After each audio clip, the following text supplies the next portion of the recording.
सभी को मेरी नमस्ते और जय हिंद। मेरा नाम आभास सैनी है, ओवरऑल मैथ बाय आभास सैनी में आप सभी का स्वागत है।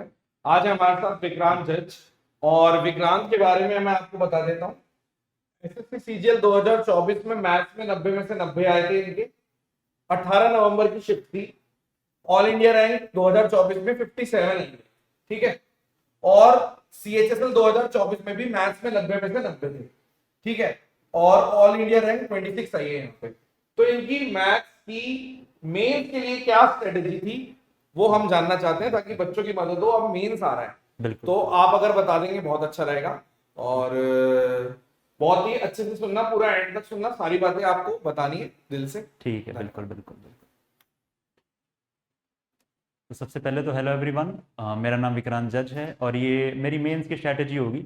अगर किसी को भी हेल्प हो सके इस चीज़ में तो बड़ी अच्छी बात रहेगी। इसके अंदर अलग अलग टॉपिक्स होंगे इसके अंदर जो सब स्टूडेंट फेस करते हैं अपने साथ। भाई फ्री सोर्स लेना है, को पेड कोर्स होगा, कब मॉक टेस्ट देने हैं, कितने देने चाहिए, क्या कैलकुलेशन अलग से करनी चाहिए, वीडियोस प्रेफर करें, अपने हाथ से करें, बुक्स सही रहते, ऑनलाइन सोर्सेज सही होते हैं, नोट्स बनाने चाहिए, कहीं से डाउनलोड करें आप नोट्स, रिवीजन तक सब चीज़ें होती हैं डे वन से लेकर लास्ट डे तक जब आपका रिजल्ट नहीं आता। सब पे बात करेंगे थोड़ी थोड़ी इनकी। तो सबसे पहला तो फ्री कोर्स है। मैंने सीजीएल की तैयारी करी थी अपना, मेरा फर्स्ट अटैम्प्ट 23 वाला सीजीएल था। मैंने 23 फेब में अपनी तैयारी स्टार्ट करी थी। जब तक मुझे बिल्कुल आइडिया नहीं था कि एसएससी क्या होता है, कैसे प्रिपरेशन होती है इस सब चीज़ों की। तो सबसे पहले यूट्यूब पे ही आप एक स्टूडेंट सर्च करता होता है कि यार कौन टीचर है कौन नहीं। तो बिल्कुल मैंने भी ऐसे किया था। और जब मैंने सर्च किया तो जो भी मेरे सामने फर्स्ट सेकंड टीचर आए जो मुझे लगे कि मेरे साथ हल्का से कनेक्ट हो रहे हैं कि भाई मैं ये चीज़ें फॉलो कर पाऊंगा आगे अपने इसमें, तो मैंने उनको पिकअप कर लिया था। एंड सबसे फर्स्ट जो पढ़ा था मैंने वही था परसेंटेज। परसेंटेज फर्स्ट टॉपिक था जो मुझे लगा कि भाई अरिथमेटिक है, तो और अरिथमेटिक और अलजेब्रा जो भी टॉपिक्स हैं परसेंटेज आपको आना आना चाहिए। इसके अंदर मैंने बड़े ध्यान से प्रैक्टिस करी थी अपनी। आप सभी को पता ही है जो फ्रैक्शंस हैं सब कुछ चीज़ें हैं, ये धीरे धीरे ये सब रहता ही है। तो उसके लिए आपका बेस अरिथमेटिक के लिए बड़ा स्ट्रांग होना चाहिए कि आपने एक बार कर लिया तो आपको बाद में ज़रूरत ना पड़े ये चीज़ों को क्लैरिफाई करने की, यार भाई मेरा ये चीज़ वीक रह गई, ये पॉइंट मेरा वीक रह गया। आप स्टार्ट डे वन से अपना बेस स्ट्रांग बना के चले। और अरिथमेटिक में फ्रैक्शंस हैं और नंबर्स हैं, नंबर्स का ही सब खेल अरिथमेटिक में, उसको आप आगे जाके आप कॉम्प्लिकेशंस आती है और मुझे नहीं लगता अरिथमेटिक बहुत ज़्यादा मुश्किल होगी। तो बेस तो वही होता है। मैंने फ्री सोर्सेज में यूट्यूब से ही करा था। मेरा जो फर्स्ट सीजीएल था 23 वाला उसमें सारी प्रिपरेशन मैंने मैथ्स के लिए डे वन से मेंस तक, 26 अक्टूबर को था मेरा मेंस 2023। मैंने जब तक फ्री सोर्सेज से ही किया था, मैंने कोई पेड कोर्स बाय नहीं किया था। मैं एक टीचर से स्टार्ट हुआ था एंड डे एंड तक मैं उन्हीं के साथ ही था। कुछ प्रॉब्लम्स आई थी बाद में, मैंने क्यों चेंज किया वो थोड़े पर्सनल मैटर्स हैं, बट डे वन से लेकर लास्ट तक मैं उन्हीं के साथ था। अरिथमेटिक वगैरह मैंने सब उन्हीं से करी। और अब्बास सर का मुझे पता मेन से 1 मंथ पहले लगा था कि भाई अब्बास सर करके कोई टीचर हैं जो ऐसे से, वो भी मैथ्स के ही टीचर हैं। तो मैंने उनकी वीडियोज़ देखी थी, शॉर्ट वीडियोज़ जो आप सब भी देखते होंगे। तो मुझे लगा कि यार ये टीचर मेरे साथ कनेक्ट हो रहे हैं, भाई इनका पढ़ाने का तरीका अलग है। ये सिर्फ उन्हीं चीज़ों पे टारगेट करते हैं कि जो एग्ज़ाम में आ सकती हैं या फिर जो स्टूडेंट के लिए ज़रूरी होंगी उनको आनी आनी चाहिए। एंड मतलब अगर इतना एग्ज़ाम में पोर्शन है तो सर इतना ही करवाते हैं। सर ऐसा नहीं है कि भाई इतना करवा दिया उसमें से बच्चों को ढूंढना पड़ रहा है कि यार कम करके भी मेंस के लिए कुछ टॉपिक्स हमें एक्सक्लूड करने पड़ेंगे, या फिर कुछ क्वेश्चंस हैं कि यार जिनका कुछ काम नहीं है वो भी हम पढ़ रहे हैं। वो सबसे आपको करने से बचना है। मेन तो ये है क्योंकि सब्जेक्ट 4 सब्जेक्ट हैं, उसमें सिलेबस बहुत रहता है। इंग्लिश एंड जीएस पे और ज़्यादा आपको ध्यान देना होता है। तो डे वन से आपका यही होना चाहिए कि बहुत लंबी चीज़ें ना हो, आपको पता हो कि आपको सिर्फ नोट्स नहीं बनाने हैं, आपको उनकी रिवीजन भी करनी है। और वो उतना ईजी होगा जितना आप स्टार्टिंग में आपके जहाँ से भी आप सोर्सेज होंगे वहाँ पे बहुत ज़्यादा वास्ट चीज़ें नहीं हों। तो बात आती है पेड कोर्स की। मैंने सुपर 100 करके कोर्स लिया था सर का।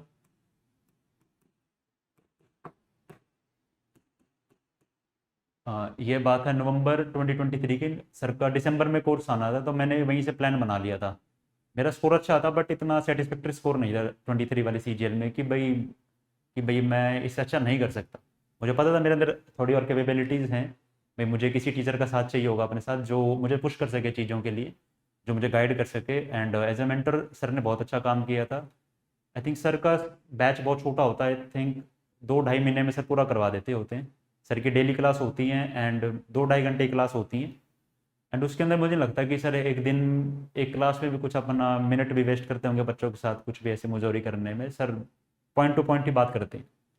एंड सुपर 100 भाई मुझे कहीं से पता नहीं लगा था, मैं वैसे ही कहीं वीडियो पे स्टम्बल कर गया था कि यार अच्छा ये टीचर है, अच्छा ऐसे इसका कोर्स होता है कि स्पार्टन्स का कोर्स होता है, सुपर 100 होता है। क्योंकि मैंने पहले तैयारी कर रखी थी तो मैं इसलिए मैंने सुपर 100 लिया। बट आप में से अगर कोई नया स्टूडेंट है तो सर का स्पार्टन्स करके भी एक कोर्स है, आप उसको ले सकते हैं। वो बेसिक से होता है। सुपर 100 होता है उन स्टूडेंट्स के लिए होता है जो मेंस की तैयारी पहले कर चुके हैं एंड अब वो दोबारा एग्जाम देना चाहते हैं, उनका स्कोर नहीं आ रहा या और बेटर करना चाह रहे हैं, जो भी कोई प्रॉब्लम है या फिर कहीं पे स्टक हो गए, उसके लिए सुपर 100 का कोर्स है। मैंने अपने 24 वाली जर्नी में सिर्फ सुपर 100 ही लिया था, इसके अलावा मैंने और कोई कोर्स नहीं लिया था। एंड पेड कोर्स तो बस एक सुपर 100 है। आई थिंक सर की इस कोर्स की प्राइस आई थिंक 2000 के आसपास है। अब एग्जैक्टली अब कितनी है मुझे पता नहीं, बट मैंने 2000 में ही लिया था। एंड सर का 65 डेज़ का कोर्स था। मैंने आई थिंक एक भी वीडियो मिस नहीं करी थी सर की, क्योंकि सर ने पहले दिन वार्निंग दे दी थी कि बैच में जिस दिन क्लास खत्म होगी उसके नेक्स्ट डे से की सारी वीडियोस गायब हो गई थी। थोड़ा डर भी था कि यार अगर मैंने खुद से लेट कर दिया तो सर वीडियोज़ ना हटा दें। तो मैं जब भी वीडियो आती थी मैंने जब ही देखी हैं।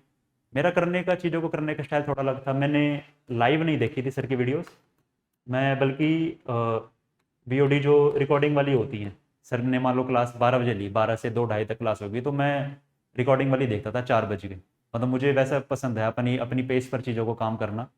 अगर मुझे लगता है कि यहाँ पे यार मुझे दोबारा देखना है तो लाइव में नहीं होता, वो चीज़ें रिकॉर्डिंग में होती हैं। तो मैं उसको दोबारा जाके भाई मुझे 2 बार देखना है, 3 बार देखना है, 4 बार देखना है, मैं उसे वो देखता था अपने आप से।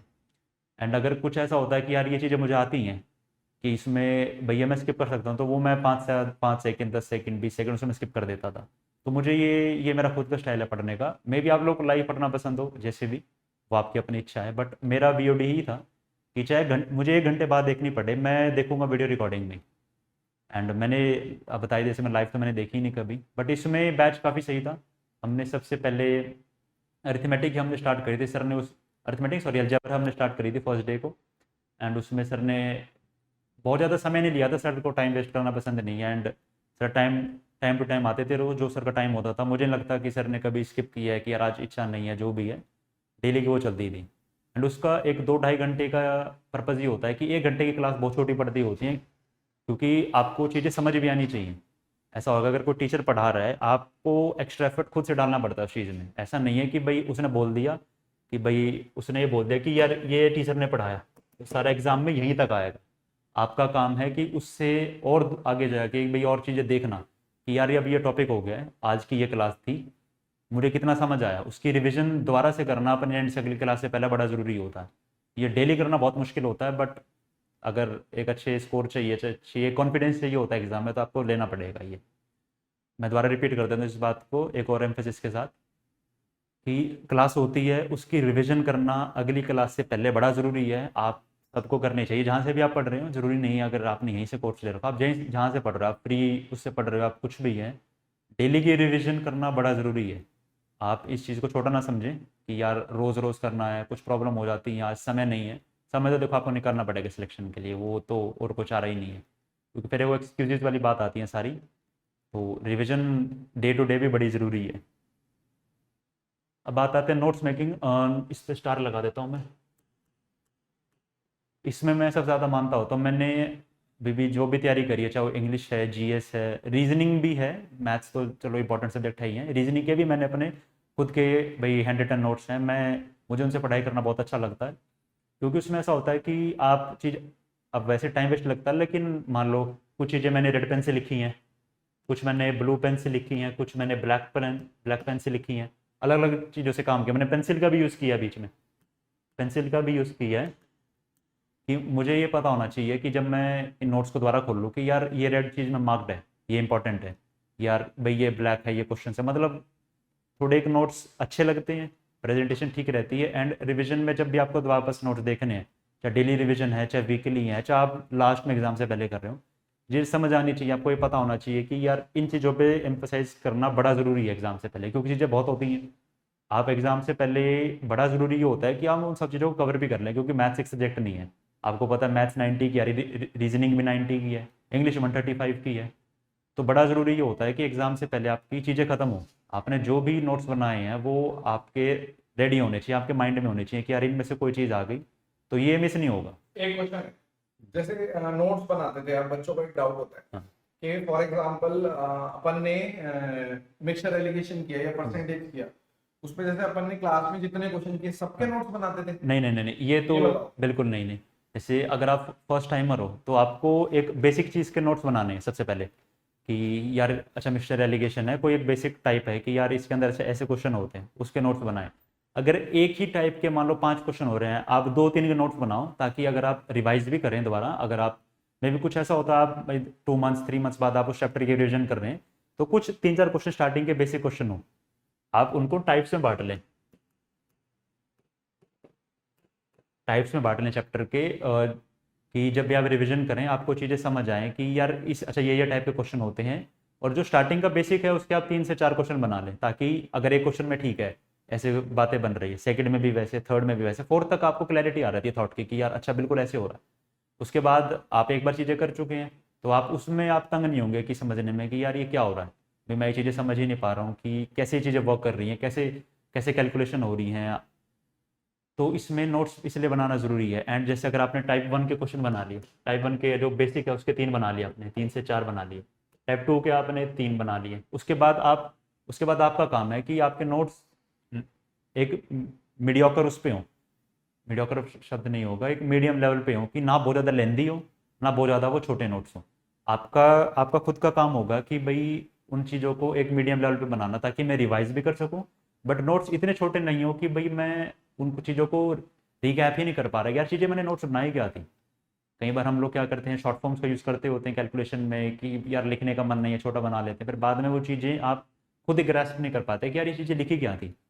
तो डिफरेंट डिफरेंट टाइप्स के मैं खुद का बनाऊँ, मैंने अगर कोई बेसिक क्वेश्चन है उसके 4 से 5 क्वेश्चन बनाता था मैं। उसके बाद अगर चीज़ें एक्सपेंड हो रही हैं तो मैं हर टाइप के 2 से 3 क्वेश्चन मैं मिनिमम रखता था, लेकिन 5-6 तक मैं बहुत कम जाता था। अगर कोई क्वेश्चन ऐसा इंपॉर्टेंट है कि यार ये लगता है कि यार ये इंपॉर्टेंट है, इसमें कुछ अलग ही मेथड यूज़ हो रहा है एंड ये कोई बेसिक क्वेश्चन नहीं है, तो उसको मैं चाहे रेड पेन से स्टार लगा लेता था, या उसके मैं ट्राई करता था 1-2 क्वेश्चन और मिल जाए मुझे। तो उसमें आप क्या करते हैं, उसमें आपके रिवीजन के लिए आपका काम ईजी होता है कि यार ये वाला क्वेश्चन बहुत मतलब थोड़ा अच्छा क्वेश्चन था ये, तो इसके मैं कहीं बना लेता हूँ मैं। ज़रूरी नहीं है कि अगर टीचर क्लास में 30 क्वेश्चन कर रहा था, आपके 30 क्वेश्चन आपके नोट्स में आएंगे। आप ऐसा भी कर सकते हैं कि 30 में से सिर्फ 10 के बने। अगर आप प्रिपरेशन आप पहले कर चुके हैं तो आपको पता होता है कि यार ये चीज़ें आपको आती हैं बेसिक, एंड इसके नोट्स बनाने की कोई ज़रूरत पड़ेगी नहीं आपको, तो आप उनमें 30 के आप भाई 5 भी क्लब कर सकते होते हैं क्वेश्चन, बस कि 5 अलग अलग टाइप ऑफ क्वेश्चन है, इसमें एक इसका एक इसका एक इसका, ऐसे भी कर सकते हैं आप। तो वो आपका पर्सनल स्टाइल होता है, बट आप 2 तो रखिए, मतलब मेरा मानना है आप 2 तो रखिए ही रखिए, किसी भी टाइप का क्वेश्चन है।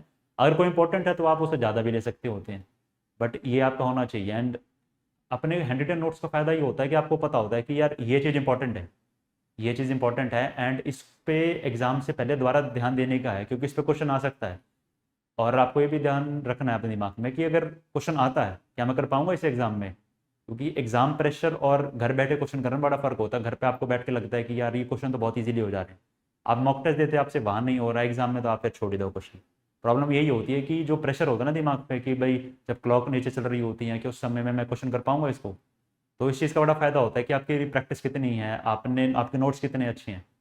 अब इसमें क्योंकि कुछ क्वेश्चन ऐसे थे जो मेरा मेंस का एग्जाम था कि मुझे याद थे कि यार ये वाले क्वेश्चन इतनी बार कर रखे हैं, वैल्यू चेंज है, सब कुछ चीज़ें बिल्कुल मैं वैसे दिमाग में आ रहा था कि यार ये तो मतलब मुझे अपने नोट्स के भी आता है कि यार अच्छा ये इस वाले रजिस्टर में लेफ्ट साइड में ये बात लिखी हुई थी कि यार ये वाला क्वेश्चन मैंने मार्क कर रखा था, अगर कोई बहुत अच्छा क्वेश्चन आ रहा है। तो इसी में इस लेवल की आपकी क्लैरिटी होनी चाहिए कि अगर आप दोबारा रिवाइज भी करें तो आपको पता हो कि यार अच्छा ये तो आते ही है, एक बार नज़र कर ली इसमें, एंड ये वाला क्वेश्चन इंपॉर्टेंट है। तो मैथ्स को भी कहीं ना कहीं एक बार पढ़ने की आदत डालिए, बार बार आप प्रैक्टिस करके, वो टाइम वेस्टेज नहीं होगा लेकिन टाइम को अच्छा यूज़ भी नहीं होगा उस चीज़ का। आपको ये पता होना चाहिए कि भाई कम से कम टाइम में उस चीज़ का मैक्सिमम बेनिफिट कैसे लेना है, ये स्टूडेंट के ऊपर डिपेंडेंट होता है, टीचर नहीं आपको बताएगा। टीचर का काम होता है एक चीज़ आपको पकड़ा देना, एक प्लेटफॉर्म देना है कि यार ये क्वेश्चन हैं, ये उस क्वेश्चन के एक अच्छे मेथड हैं जो आपको एग्जाम में काम आएंगे।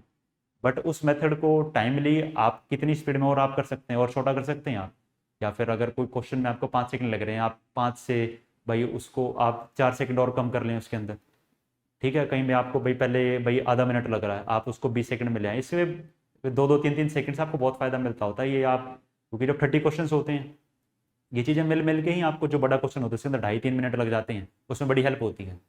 आप ये ना मान के चलें कि आप इतने हर क्वेश्चन को आप भाई आप 40 सेकंड्स के अंदर कर लेंगे जैसा टाइमिंग होता है सीजीएल में। कुछ क्वेश्चन 20 सेकंड में भी होंगे, कुछ आपका 1.5 2 मिनट 2.5 मिनट भी ले जाएगा। तो उसको कैसे मैनेज करना है, ये नोट मेकिंग का बड़ा फ़ायदा होता है।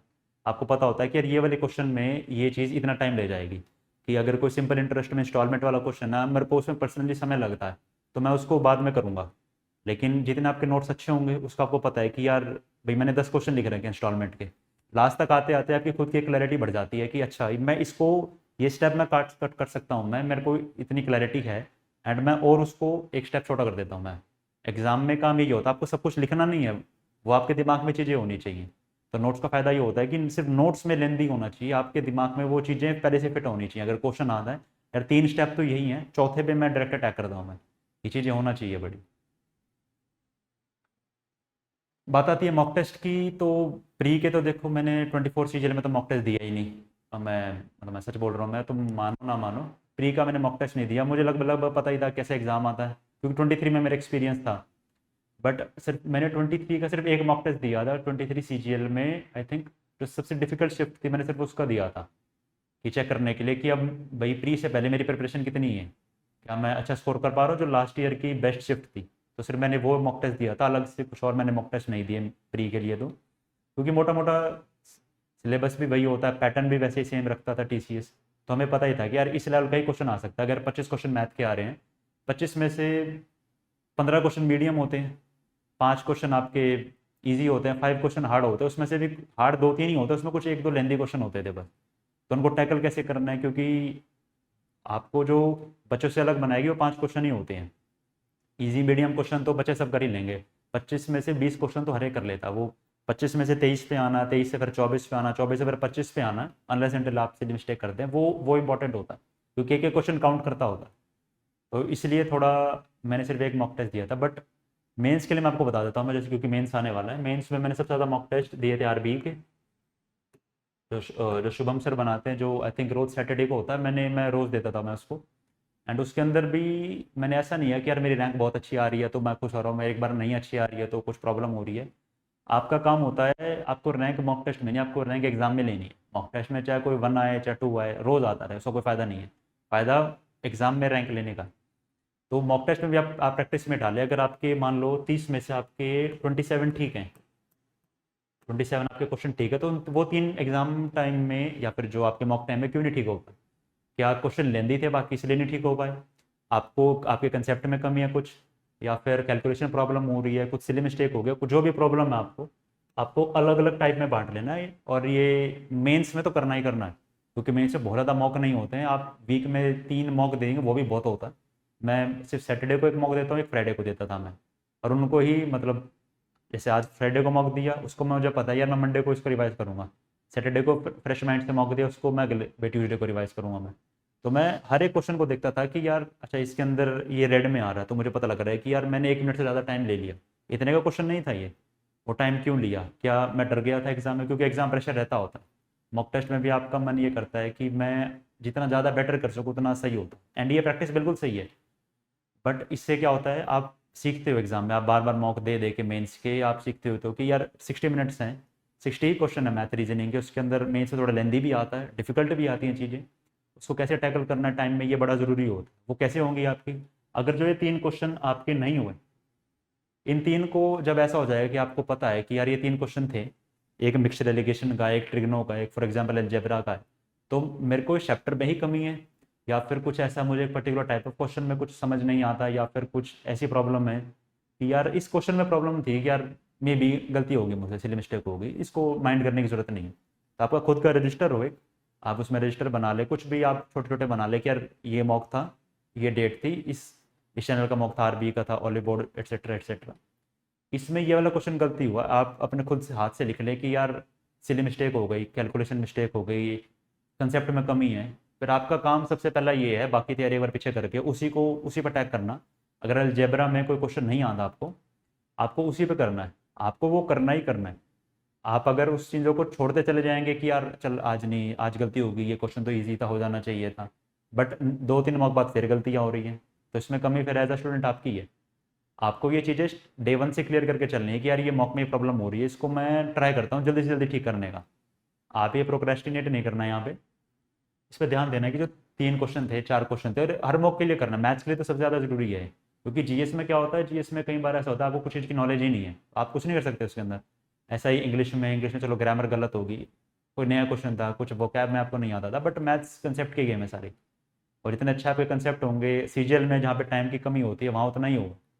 आपको सोचना है ही नहीं एग्जाम में कि बहुत ज़्यादा है कि यार अच्छा ये क्वेश्चन आप 5 सेकंड 10 सेकंड आप सोचने में लगा दें कि यार करना क्या है। आपका पेन साथ में ही मूव करना चाहिए कि यार अच्छा ज्योमेट्री का क्वेश्चन है, 3D ज्योमेट्री है, पिरामिड का क्वेश्चन है, आपके दिमाग में उसी समय आ जाना चाहिए कि यार ये चीज़ें हैं।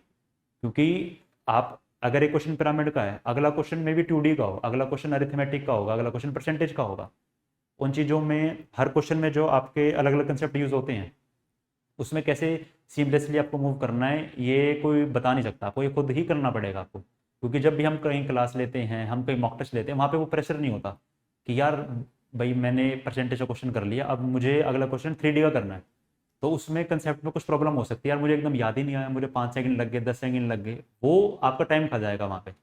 तो आपको सबसे पहले क्या करना है, आपके कंसेप्ट बहुत बढ़िया क्लियर होने चाहिए। कि मॉक टेस्ट का फायदा ये हो जाएगा आपको मेंस में कि क्योंकि 30 क्वेश्चन हैं, अरे इसके अंदर आपका अच्छे अच्छे स्टैटिस्टिक्स भी आते ही हैं, अलग अलग टाइप ऑफ क्वेश्चन होते हैं, तो आपका दिमाग उतनी स्पीड पे चलता है, प्रेशर में और ज़्यादा चीज़ें निखर के आती होती हैं। तो मॉक टेस्ट आपको मेंस के देने चाहिए। मैंने भी मेंस के हफ्ते में मैं 2 से 3 तो मॉक टेस्ट में देता ही था। मैं ज़्यादातर 2 दिए हैं, बट कई बार जब एग्ज़ाम बहुत नियर था तो मैंने 3 भी दिए हैं।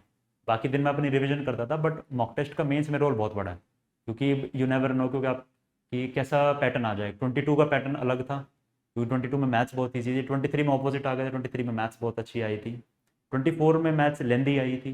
तो 3 साल में लगातार अलग अलग पैटर्न से आई हैं। आप ये नहीं कर सकते कि यार अच्छा ये टॉपिक मेरा वीक है, मैं इसे छोड़ जाता हूँ। मैं क्या पता उसी जो टॉपिक आप छोड़ के गए उसका ही बढ़िया आपका क्वेश्चन आ गया उसका, और वो स्कोरिंग मिल गया आपको, तो आपको +3 मिल गया उसमें। आपको जब रिजल्ट आता है, जब 1 नंबर से 2 नंबर से रैंक ऊपर नीचे होते हैं, जब आपको उस चीज़ की वैल्यू पता लगती है कि यार ये चीज़ कर लेनी चाहिए थी। क्योंकि ये ज़रूरी नहीं है कि जो टॉपिक आपका स्ट्रॉन्ग है आप उस एग्जाम में इतना बढ़िया कर पाओगे। एग्जामिनर कोई क्वेश्चन को कितना ही मुश्किल बना सकता है, उसमें कोई वो नहीं है। तो आपके हर हर टॉपिक बहुत अच्छे से प्रिपरेशन होनी चाहिए कि यार कोई भी टॉपिक आएगा यार मैं कर लूँगा, मुझे प्रॉब्लम नहीं होगी। ये मॉक टेस्ट से ही आता है। एंड सिली मिस्टेक को कैसे इंप्रूव करना है वो भी आप चीज़ मॉक टेस्ट से सीखते हो। तो जो मैंने अपनी हैबिट में लेके आया था वो मैंने मॉक टेस्ट से ही सबसे पहले चीज़ स्टार्ट करी थी। ये अगर मैं कोई क्वेश्चन मार्क कर रहा हूँ, मैं कि यार ये क्वेश्चन मेरा हो गया है, एंड अब मैं मान लो 4 ऑप्शन है भाई, ए है, बी है, सी है, डी है, और मैंने सॉल्व किया और मेरा बी मार्क आंसर आ गया, मैं बी मार्क कर दिया। बहुत बार ये होता है कि भाई जैसे एग्जांपल लेता हूँ मैं, आपने कोई क्वेश्चन सॉल्व किया, एक्स रेशो वाई निकालना था, पूरे क्वेश्चन में X ratio Y X ratio Y X ratio Y बात चल रही है, बाद में बहुत बार होता है कि वाई रेशो एक्स पूछ लेता है वो, या फिर एक बार ये भी हुआ था वाई रेशो 2x भी पूछा गया था। इससे ये चीज़ें, अब इसमें बहुत बार गलती हो जाती है स्टूडेंट की, वो ध्यान देखता ही नहीं है क्योंकि उसको कॉन्फिडेंस होता है क्वेश्चन हो गया जल्दी टिक करके अगले क्वेश्चन पे बढ़ना है मेरे को। तो ये चीज़ें आप अगर मॉक टेस्ट से ही आप उसमें डाल लेंगे प्रैक्टिस में तो उसमें बहुत फायदा होगा। आपने आंसर मार्क किया, आप उसमें जब कंप्यूटर में सिलेक्ट करते हैं आप एक बार दोबारा पढ़ो कि भाई क्वेश्चन में लास्ट लाइन में पूछा क्या है। मेरे खुद से कम 3 से 4 क्वेश्चन में मैं गलती करने से बचा उस चीज़ में कि मैंने लास्ट में बस एक लाइन पढ़ ली कि यार लास्ट में पूछा गया क्या, क्या एक्स रेशो वाई है, वाई रेशो एक्स है। 5 सेकंड 4 सेकंड लगते हैं उसमें, मैं मानता हूँ मैं बात, ये बंदे को लगता है कि यार छोड़ यही पूछा होगा, बट वो 5 सेकंड लगाना एक समझदारी होगी, वरना -4 का गैप आ जाएगा आपका, जो +3 होने थे आपका -1 होगा तो 4 नंबरों का गैप आ जाएगा। वो 5 सेकंड फिर वहाँ बहुत दुखेंगे रिजल्ट में, जब आप अपने आंसर की चेक करोगे यार ये क्वेश्चन गलत हो गया, ये तो बहुत ईजी था, इसमें से मिस्टेक कैसे कर दी। और एग्जामिनर को भी पता होता है बच्चे का माइंडसेट क्या, वो उस हिसाब से ही ऑप्शंस बनाता है। एंड एक और भाई हैक कह लो, चाहे हैक तो नहीं है, बट जब भी आप ऑप्शन ए मार्क करें हमेशा एक बार जरूर चेक करें कि ऑप्शन में ये आंसर है या नहीं है। मतलब मैंने ये बात देखी है कि जब भी किसी क्वेश्चन का आंसर ए है, ए ऑप्शन है, तो वहाँ जरूर वो क्वेश्चन में खेल गया है। बहुत बार होता है, मेरे साथ 23 वाले मेंस में हुआ था, 2 से 3 क्वेश्चन मैंने गलत करे थे, मैंने ये पढ़ा ही नहीं था लास्ट में कि वो पूछा क्या है, मैंने जल्दीबाजी में क्वेश्चन अपना सॉल्व किया एंड उसको ए मार्क कर दिया जल्दी और मैं बढ़ गया आगे। एंड अगर मुझे कॉन्फिडेंस है ये मेरा ठीक है, मैं उसको वापस रिवाइज भी नहीं करूँगा जब लास्ट में मेरे पास कुछ 1-2 मिनट बचा है। तो ये चीज़ें जरूर ध्यान में रखना है कि 5-10 सेकंड लगा के लास्ट लाइन पढ़ो क्या पूछिए, अगर ऑप्शन ए है तो भाई एक बार दोबारा क्वेश्चन पढ़ लो, गड़बड़ होने के बहुत चांस है। हाँ, स्क्रॉल की वजह से। हाँ, आप नीचे जाओगे ही नहीं। आप ए आपने ए कर लिया ठीक, आप डी तक देखोगे जी, या डी है क्या। और बहुत बार ये होता है कि ए और डी बिल्कुल सिमिलर होते हैं, बस एक चीज़ का फर्क होता है, प्लस माइनस का फर्क है, फ्रैक्शन का फर्क है, या फिर कुछ भी है कि ग्रेटर देन का फर्क है, लेस देन का फर्क है, बहुत माइन्यूट फर्क होते हैं बट होता है। तो ये जरूर ध्यान रखना कि बच्चे ये अपने प्रैक्टिस में ले गए हैं। अगर ऑप्शन ए है भाई एक बार दोबारा पढ़ लो, उससे कोई बात ना होती कि भाई 5-10 सेकंड ही जाएंगे, उससे ज़्यादा कुछ ना होता। तो ये बड़ा ज़रूरी है। ये कुछ चीज़ें होती है जो मेरी अपनी प्रैक्टिस में थी, अगर आप भी लेके आओगे तो कुछ बेनिफिट ही होगा इन चीज़ों से।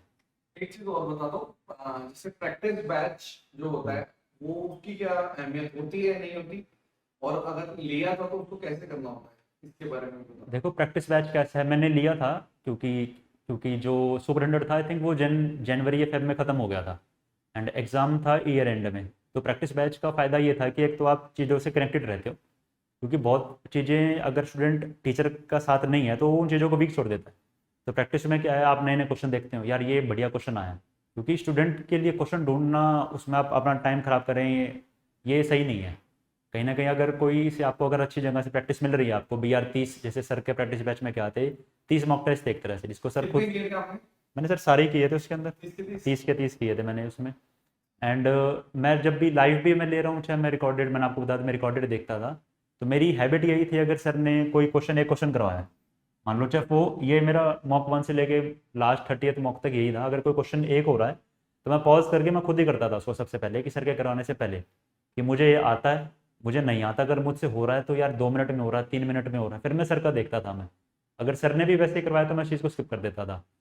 क्योंकि प्रैक्टिस में आपका काम क्या है, प्रैक्टिस में आपको जिस लेवल पे आप हो उसको और निखारना है। तो आपको अपना समय बचाना है, आपको अपने मेथड्स इंप्रूव करने हैं, प्रैक्टिस का काम ये होता है। तो खुद से आप जहाँ से प्रैक्टिस कर रहे हैं, चाहे आप यूट्यूब से कर रहे हैं, आप बुक से कर रहे हैं, चलो बुक में तो कोई बात आती नहीं, अगर आप यूट्यूब से किसी भी चैनल से कर रहे हैं, सबसे पहले आप ऐसा काम करें, क्वेश्चन को खुद करें पॉज करके, कि वो देखें कि यार भाई पहली बात तो क्वेश्चन कर पा रहा हूँ मैं या नहीं। पहला सवाल तो यही है, अगर कर पा रहे हो तो कितनी देर में कर पा रहे हो। यार मुझे 2 मिनट लग रहे हैं, मैं 40 में कर रहा हूँ, मैं 60 सेकंड में कर रहा हूँ, भाई मैं 1.5 मिनट में कर रहा हूँ। आपका मेथड सर वाला ही है या आपका मेथड सर से भी बढ़िया है, तो आप अपने पे रखो। अगर सामने कोई बंदा जिसका मेथड आपसे अच्छा है तो उसको उसको ले लेने में कोई प्रॉब्लम नहीं लगती, ये मेरा पर्सनल मानना है।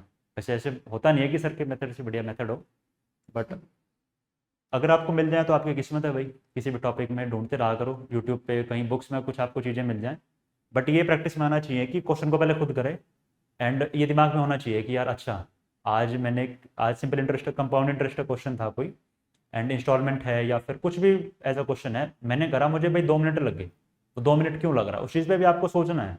आपको अंधा मतलब बैल बुद्धि की तरह मेहनत नहीं करनी है, स्मार्ट वर्क करना होता है थोड़ा, उसी से आपकी लीड बनती होती है। मेहनत तो सब कर ही रहे हैं सबका, लेकिन रिजल्ट नहीं आता।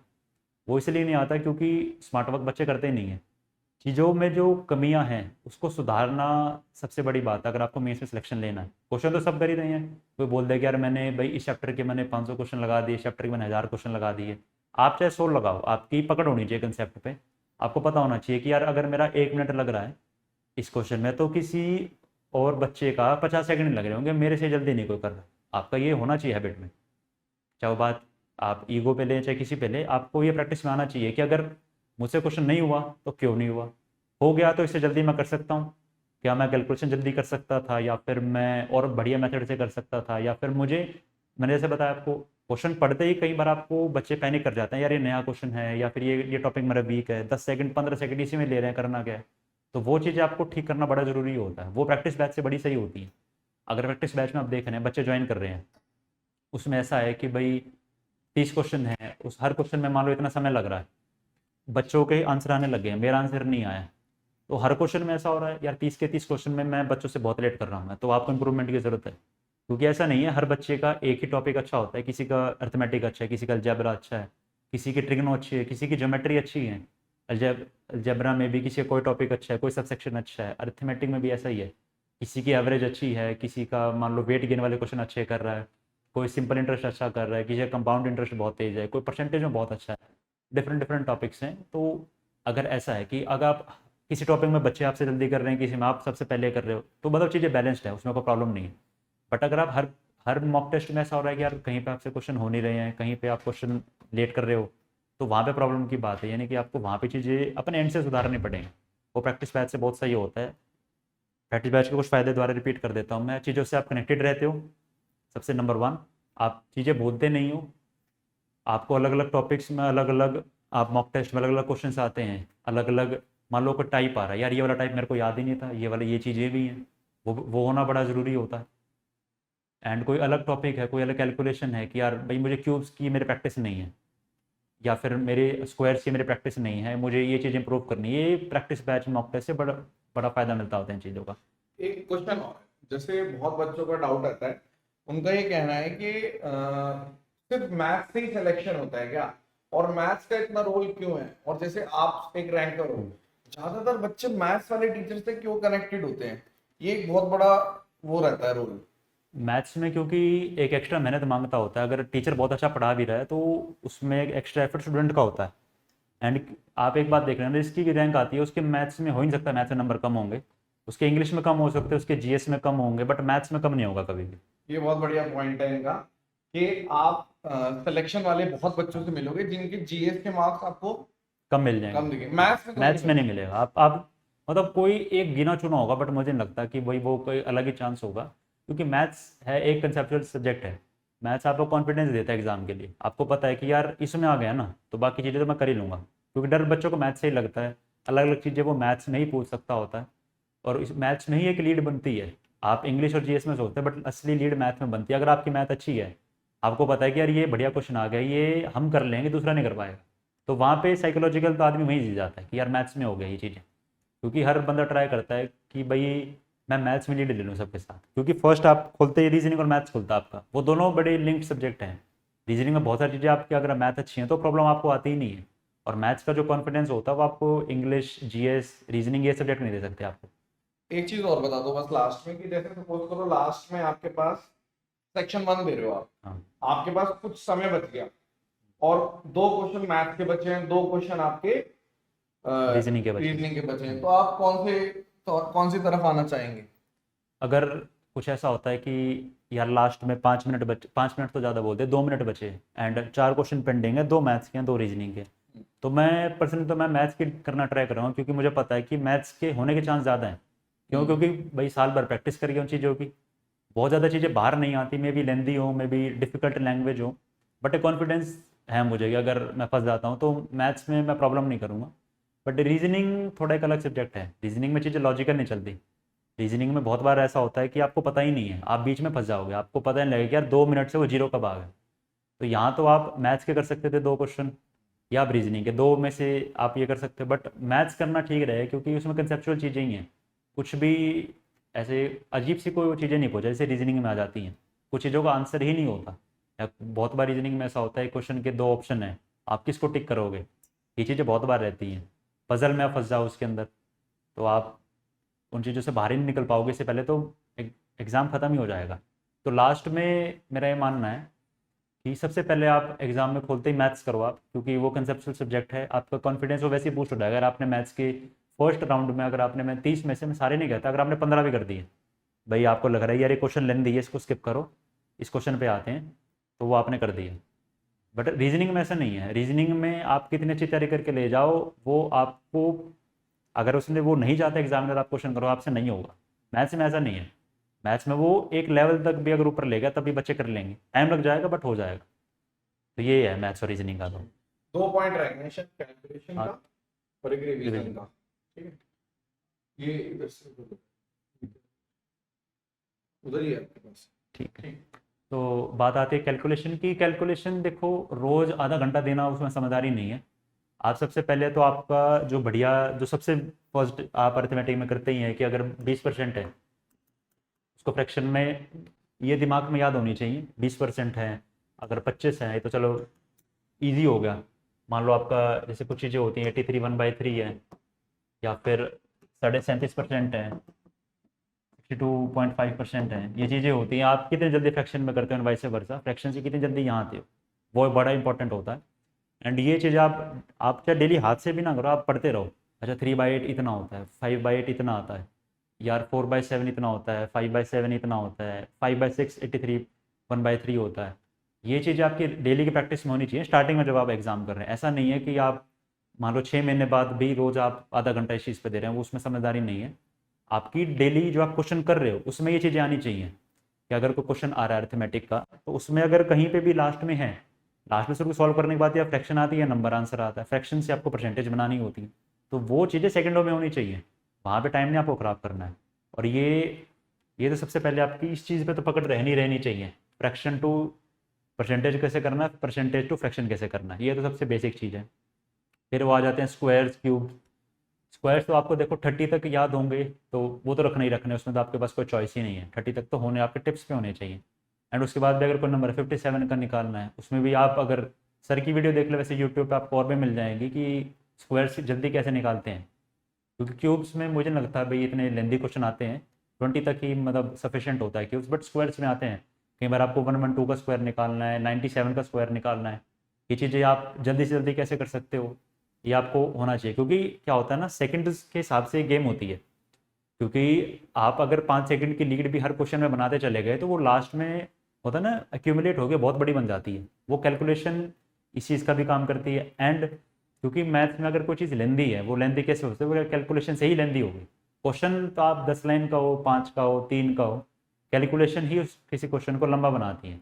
तो कैलकुलेशन की प्रैक्टिस मैंने जो अपनी हैबिट में डाली थी, मैं डेली सिर्फ 10 मिनट से ऊपर मैंने कभी नहीं करी। मैं टेबल्स करता था सारे, जो जो इंपॉर्टेंट है, ये 19 का है, 17 का, 14 के, ये जो भी होते हैं 9, क्योंकि एग्जाम में क्या होता है 7 8 से 56 भी नहीं याद आता, बहुत बार ये हुआ था मेरे साथ 23 वाले सीजल में।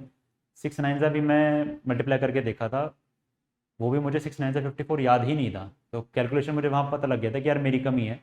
तो मैं मेंस ख़त्म होते ही जब आंसर की आ गई थी, जब मुझे पता लगा कि यार स्कोर अच्छा नहीं है एंड कैलकुलेशन की वजह से मैं मार खा गया हूँ पीछे, तो मैं वहीं से हैबिट डाल ली थी अपना, रोज़ के 10 मिनट टेबल्स करने हैं, स्क्वायर्स क्यूब्स करने हैं। एंड ये तो एक टाइम बाद मुझे एक लगता है, एक हफ्ते बाद अगर आप रोज़ पढ़ोगे आपको वैसे ही याद हो जाती हैं। एंड उसके बाद बस स्पीड की बात है कि आपके भाई हाथ चलने से पहले आपका दिमाग चल जाना चाहिए कि यार 17 8 जाए तो ये कितना होगा, अगर 17 × 13 हो रहा है तो ये कैसे मैं जल्दी कर सकता हूँ। मैं ये चाहे आप भाई कहीं से सीखो, चाहे अपनी हैबिट खुद बनाओ जल्दी करने की, ये तो करना है आपको, क्योंकि मैथ्स आपका सब्जेक्ट है जो आपको रैंक में लेके आएगा टॉप पे। बच्चे तो पूरा पूरे कैलकुलेशन का कोर्स करने लग जाते हैं, वैदिक मैथ, ये सब प्रैक्टिकल है। नहीं, ये तो बड़ा इम्प्रैक्टिकल चीज़ है। मैं अपने जब मैं भी स्टूडेंट था, जब मैं भी देख ही रहा था, ये तो बच्चे बड़ी बेवकूफ़ी करते हैं, इसमें लेने की कोई बड़ी बात नहीं है, ये बेसिक चीज़ें होती हैं, आपको अपनी बस स्पीड बनानी है और कुछ नहीं है। वैदिक मैथ्स आपका काम का ही नहीं यार, आपको चीज़ें इन्हीं सब में आपका पूरा हो जाएगा, टेबल्स में, स्क्वायर्स, क्यूब्स एंड परसेंट, इसमें फ्रैक्शंस एंड परसेंटेज में आपको इतना ही आना चाहिए। इसको क्या है, इसकी स्पीड बनानी है आपको। अगर आप इसके लिए एक अलग कोर्स लेंगे तो आप इंग्लिश का पढ़ोगे, आप जीएस का पढ़ोगे, आप रीजनिंग का पढ़ोगे, आप मैथ्स में भी इतना टॉपिक है, इतने चैप्टर्स हैं, अलग अलग टाइप्स, आप कब कवर करोगे उन्हें अगर आप कैलकुलेशन जैसे का। कई लोगों की मेथड्स भी ऐसे होते हैं, जैसे कई टॉपिक होते हैं अरिथमेटिक में, उनके मेथड ही इतने लंबे होते हैं, उन्हें लगता है क्वेश्चन ही लंबा है। ये आपके साथ हुआ था पहले, आपको लगता था कि क्वेश्चन बहुत लंबे जा रहे हैं? जब मैं 23 में था तब ये प्रॉब्लम होती थी, अगर क्वेश्चन मुझे आता है बट उसमें समय इतना लग गया कि उस चीज़ की मेरिट ही नहीं निकली मेरी, तो वहाँ पे प्रॉब्लम वही थी ना, वहाँ पे मैं कैलकुलेशन बहुत लंबी लेके जा रहा था। ये ऐसा नहीं है कि भाई एक दिन आप भाई कुछ मेरेकल हो जाएगा, आप कुछ सीख जाएंगे, ये धीरे धीरे चीज़ें बढ़ती जाती होती हैं। सबसे इंपॉर्टेंट चीज़ हर चीज़ में स्टार्टिंग से लेकर एंड तक कंसिस्टेंसी होती है। कंसिस्टेंट आप हैं तो आपकी इंप्रूवमेंट होगी। अगर आपकी नहीं हो रही है तो वहाँ पे आप कहीं ना कहीं कुछ गड़बड़ी कर रहे हो, आप कंसिस्टेंट नहीं हो, या आप जहाँ से जिस चीज़ में आप कंसिस्टेंट होना चाह रहे हो उसे आप ढंग से कर नहीं रहे हो। ऐसा नहीं होगा कि आप एफर्ट्स अपने दे रहे हो डेली पे और सच्चे दिल से वो चीज़ें नहीं हो रही हैं, ऐसा नहीं होता है। बट हाँ, इसको दोबारा रिपीट कर देता हूँ मैं, कंसिस्टेंट इसमें भी रहना है। अगर आपको मैंने बता दिया क्वेश्चन लंबा एक कैलकुलेशन से ही जाता है, होते हैं, मेरे साथ ही प्रॉब्लम आई थी एंड मैंने अपने आप से ही ठीक किया, मैंने कोई ऐसी हेल्प नहीं ली थी स्टार्टिंग से कि मैं कोई कोर्स ढूंढ रहा हूँ या यूट्यूब पे ऐसे देख रहा हूँ कैलकुलेशन फास्ट कैसे करें। कहीं पे आपको क्वेश्चन निकलता है कि आप स्क्वायर्स की ये तरीका अच्छा लगा आपको, वो कर लो, वरना डायरेक्ट मल्टीप्लिकेशन तो आती ही है। मल्टीप्लिकेशन में तो आपका हाथ बहुत जल्दी होना चाहिए, चाहे आप 3 नंबर की कर रहे हो, आप 4 नंबर की कर रहे हो, उसमें आपका बहुत स्पीड पे हाथ चलना चाहिए आपका, सबसे मेन चीज़ वही है। अगर आपके कैलकुलेशन में हाथ बहुत तेज़ है तो आपको चीज़ें सीखने की ज़रूरत ही नहीं अलग से, आपको ना वैदिक मैथ्स की ज़रूरत है, ना आपको टिप्स एंड ट्रिक्स की कहीं से ज़रूरत है, आपका हाथ चलना चाहिए तेज़, आपका दिमाग चलना चाहिए, बस इतनी सी बात है कैलकुलेशन में तो। और रोज़ करोगे 10-10 मिनट उतना ही बहुत है। एग्ज़ाम तक 6 महीने 8 महीने में रोज़ 10-10 मिनट बहुत हो जाते हैं। अगर आप उसको अगर घंटों के हिसाब से देखोगे, आप सोचोगे यार इतना समय मैं कैलकुलेशन पे दे रहा हूँ, वो तब भी बड़ा लगेगा, वो भी मैं सिर्फ 10 मिनट कर रहा हूँ दिन के, तो इतना बहुत होता है, इससे ज़्यादा कि आपको नीड है नहीं है कैलकुलेशन की। लास्ट। अब रिवीजन की बात आती है, रिवीजन में सबसे ज़रूरी आपका डे वन से ही वैसे तो रिवीजन की प्रैक्टिस होनी चाहिए, अगर आप देखें तो ये बात आपको बाद में समझ आती है। अगर इतना टॉपिक है आपको और एक जगह इतना टॉपिक है, ये दो है आपके, तो इसको कवर करना इजी नहीं रहेगा। अगर आपके नोट्स इतने अच्छे होंगे कि आपको इतना ही टॉपिक कवर करना है तो वो कितना आसान रहेगा, बल्कि उसके बजाय, क्योंकि लास्ट में ऐसा होता है कि सब्जेक्ट चार हैं, टॉपिक्स अलग अलग हैं, चैप्टर्स अलग अलग हैं, आपको हर चीज़ आपके टिप्स पे होनी चाहिए। एंड ऐसा नहीं होना चाहिए कि, क्योंकि मैथ्स वो सब्जेक्ट नहीं है जो लास्ट दिन तक भी आपकी तैयारी मांगेगा। मैथ्स एक कंसिस्टेंसी का सब्जेक्ट है, वो डे वन से देखा है कि आपने डे वन से कितनी मेहनत करी है, वो जब आपको कॉन्फिडेंस रहेगा ही रहेगा। बट हाँ, बहुत सारी चीज़ें ऐसे होती हैं, बहुत सारे कंसेप्ट होते हैं, बहुत फॉर्मूले जैसे होते हैं, या फिर कुछ मेथड जैसे होते हैं, जैसे अलजेब्रा में कोई ज्योमेट्री है, इन चीज़ों में बहुत काम आती हैं ये। आपकी रिवीजन मैथ्स भी मांगता होता है वहाँ पर, क्योंकि मैथ्स में कुछ ऐसा नहीं है कि यार अच्छा ये क्वेश्चन है, आपने जितने डे वन से लेके डे एंड तक आपने क्वेश्चन कर लिए हैं, आपको सारे ही करने हैं, नहीं। आपकी नोट्स मेकिंग और आपकी जो मॉक है वो काम में आते हैं। अगर आपने मॉक का रजिस्टर बना रखा होगा, अगर आपने मॉक का रजिस्टर बना रखा होगा, आपके नोट्स अच्छे बने होंगे, तो रिवीजन का काम आपका वैसे ही 50 हो जाता है, 50% काम रह जाता है आपका, क्योंकि आपको पता है नोट्स इतने हैं। यार मेरा इस टॉपिक के बस 4 पेज के नोट्स हैं, तो आप उसको इजीली कर पाओगे, या किसी आपके 40 पेज के नोट्स हैं उससे आप करना ईजी रहोगे। तो 4 पेज वाला बहुत ईजी होगा अगर आपके अच्छे बने हैं तो। 4 पेज ऐसा नहीं हो कि आपने कंसेप्ट ही छोड़ दिए बीच में, वैसे नहीं बनाने मेरे भाई।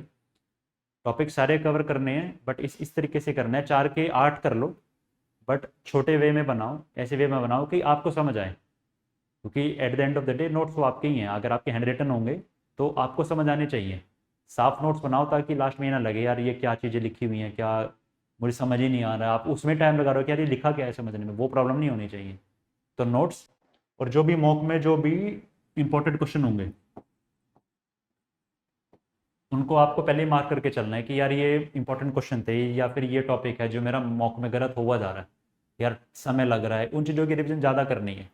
क्योंकि ऐसे ही आपको कॉन्फिडेंस बनता होता है। अगर आप हर चीज़ को डे वन से लेके प्रिपेयर करने लगे लास्ट 1 मंथ की रिवीजन में या 15 दिन की रिवीजन में, वो नहीं होना।